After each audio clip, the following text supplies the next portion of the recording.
केन्द्रापड़ार कंगारुकोट्रे बाप पुओं को माड़ देवा घटना उपरे Pattamundai police Balipala sarpanch Vijayanagar sarpanch petrol pump मालिक तांका पुओ को मिसाई 6 जन को गिरफ्त करने सह गतकाली रातिरे विजयनगर ग्रामरू आउ 2 जन सहयोगी को उठाई नेला पट्टामुंडाई पुलिस।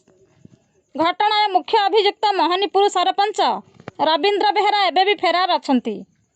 आसंता काली 20/10/2021 रे प्राय रात्रि 12 घटिया समय विजयनगर ग्रामरू मनोरंजन विश्वाल ओरफ रवि पुत्र सुजित विश्वाल बयस 22 तांको पट्टामुंडाई पुलिस साहुपड़ा पेट्रोल पंप टंका चोरी घटना रे काली रातिरे सुजित विश्वाल को उठाई नहीं जिबा परे हठात सुजित विश्वाल का मां अन्नपूर्णा विश्वाल बयस 45 वर्ष छाती जंत्रणा अनुभव करथिले।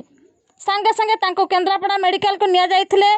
सुधा मेडिकल डाक्तर किछि समय देखिला परे कहिले तांको हार्टचोक होईची, तुरंत कटक मेडिकल को नियंतु। सेमाने अन्नपूर्णा विश्वाल को कटक मुख्य चिकित्सालय को नहीं जाइथिले। सेठी कटक मुख्य चिकित्सालय डाक्तर किछि समय ट्रीटमेंट कला परे डाक्तर तांको मृत घोषणा करथिले। वर्तमान विजयनगर वासी दाबी मनोरंजन विश्वाल का गोटे मात्र पुत्र तांको पुलिस आनी तार मार मुखाग्नि देव और मनोरंजन विश्वाल परिवार को 20 लाख टंका क्षतिपूरण दिया जाऊ बोली विजयनगर ग्रामवासी दाबी करिसेंती। ब्यूरो रिपोर्ट अभिनव न्यूज।